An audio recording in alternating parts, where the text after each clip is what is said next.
Welcome back to this beautiful, yet a little chilly, 386th day of March. That's right. It's hard to believe, at least for me, that we are now on the cusp of being exactly 1 year away from the beginning of this whole coronavirus pandemic, at least here in the States. Now, there's been a lot that's happened over the last 365 days as we've made one more full trip around the sun. And in the midst of all that unknown, all that fear and uncertainty, and all that hoarding of toilet paper, Utahns stepped up and showed up in some pretty wonderful ways. Mr. Speaker, I rise today to honor the contributions of Lieutenant Commander Michael J. Hall to his community, country, and the fight against COVID-19. So who is Lieutenant Commander Michael Hall that Representative Moore is talking about? So it's Dr. and Lieutenant Commander Michael Hall.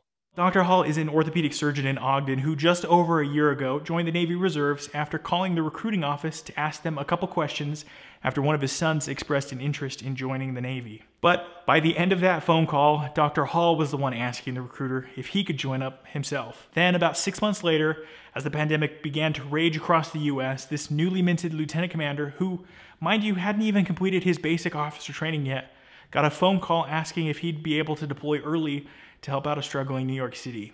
But when I got my phone call, it was literally kind of an out of the blue thing because I'd actually been told that I couldn't go because they didn't need orthopedic surgeons. I hadn't been in for very long. I hadn't been to officer basic yet or anything like that. So they said, yeah, you're probably not going to go. Literally almost about a day and a half later, I get a phone call at midnight saying, we'd like to send you to New York. And I was like, okay, that's great. And what will I be doing? It's like, you'll be taking care of COVID patients. It's like, okay, well, I'm an orthopedic surgeon. And they said, yeah, we don't need those right now. So I was like, okay. So I got sent to New York. So just 36 hours after that phone call, Dr. Hall was on his way to New York City to begin working in local hospitals as an ICU doctor, taking care of ventilated COVID patients. I'm an orthopedic surgeon and I'm here taking care of ICU patients, medical problems in ICU patients. So it's a very different kind of medicine than I'm used to. Everything in New York was sort of this ominous unknown. And so here we are, arriving in New York, not really understanding what we're going to be doing, not really understanding what we were up against. And all we heard was how many people were dying. And so we get to New York. We actually have to fly and stay in Fort Dix the first night. And then they bus us into New York. And as we're going into New York, it's totally barren. I don't know if you've ever been in New York City, but the place is packed all the time. We literally drove on the streets and there was nobody on the streets. Anywhere we went, we just drove right. So that was kind of a weird thing, a weird sense as you're driving through the streets of New York City. It was like out of that movie, The Legend. It's like you're looking around waiting for a deer to run down the street because you're like, holy cow, this is like surreal. So as we're doing that and we're kind of getting unpacked at the hotel and we're trying to get acclimated and there's this ominous sense in the city. It was really kind of this like, it was heavy. And two things happened that night as we were walking to our hotel from the Javits Center. We started hearing this weird sound, like a banging. And we stopped and we looked around as we were walking through the city streets from Javits to the hotel, big high rises on both sides. And we kind of stopped and looked around and people were leaning out their buildings and bang pots and pans, saying thank you.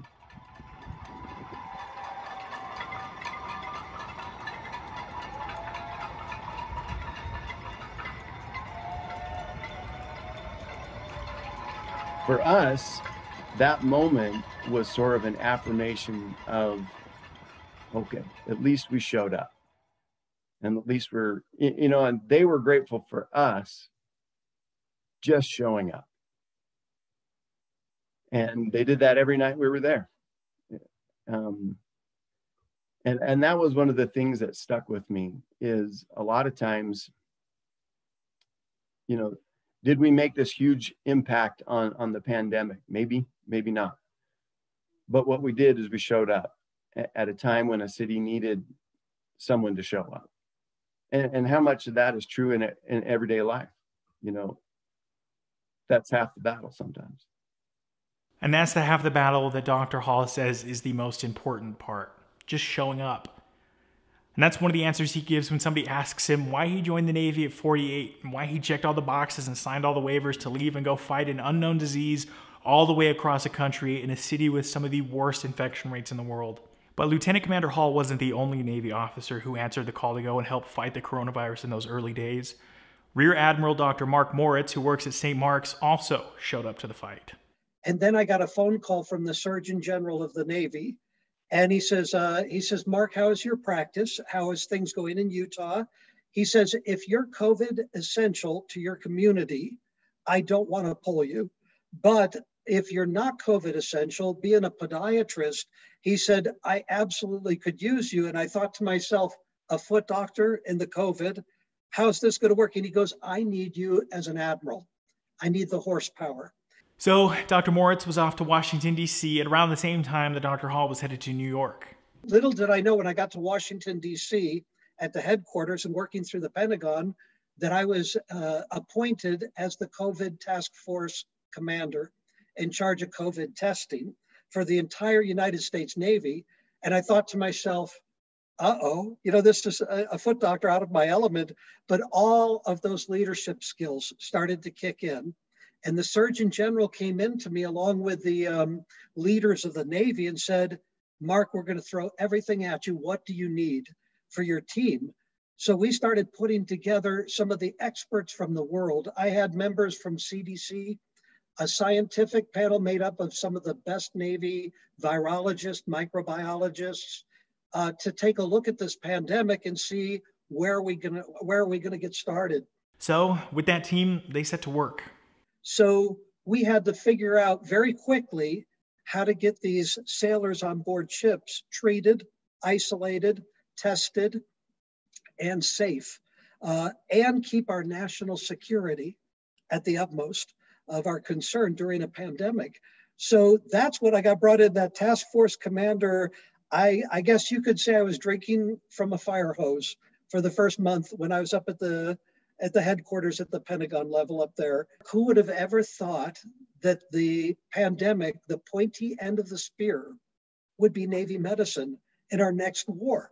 Now, while most of us aren't orthopedic surgeons or podiatrists or lieutenant commanders or rear admirals in the Navy, that's something that Dr. Hall says isn't all that important in the big scheme of things, because there is something that each one of us can do to make this world just a little bit of a better place. It's not like we can individually change the world, but we'd like to, right? So what are we going to do in our lives that's going to be of value? That's going to pay back this amazing country that we live in, affords these great opportunities. What are we doing? What are we going to do individually to pay it back? And it doesn't mean you have to join the military, right? That I did that because as I was looking around and I thought, wow, what a great opportunity for me, you know, especially with the Navy and the hospital ships. And I thought, wow, those opportunities come along and I want to take those. But, you know, we all have opportunities to make a difference and to, you know, whether it's in our communities or in a big grand fashion or in just a small fashion, it really doesn't matter. What we can do is what we can do, whether that's a kind word, whether that's, you know, going and helping out on the local kids baseball team to just coach or pick up balls, you know, do something. Everybody can do something. And it doesn't need to be something big and something that shows up, you know, on a newspaper. And it shouldn't be. It should be something small every day that we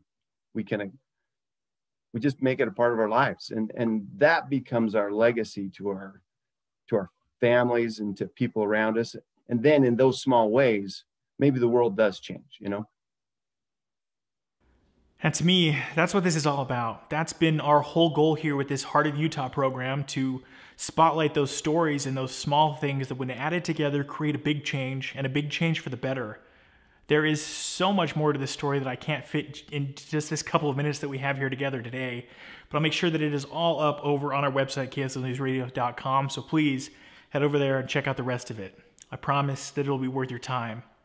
And with that, I'm running out of time here, so we'll have to call it an end to this week's Heart of Utah, but I will see you right back here again next week.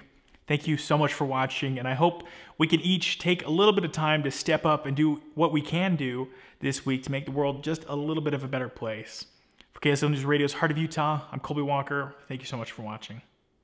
Okay, seriously, if you are still around at this point, thank you. I see the numbers every week, and I know that there's at least a few of you that aren't just my mom hanging out around here. I mean, it could be conceivable that some of you just forgot your phone or it's fallen between that space between your bed and the wall, and that's fine. It helps us out regardless, and it helps us get these good positive stories in front of more people.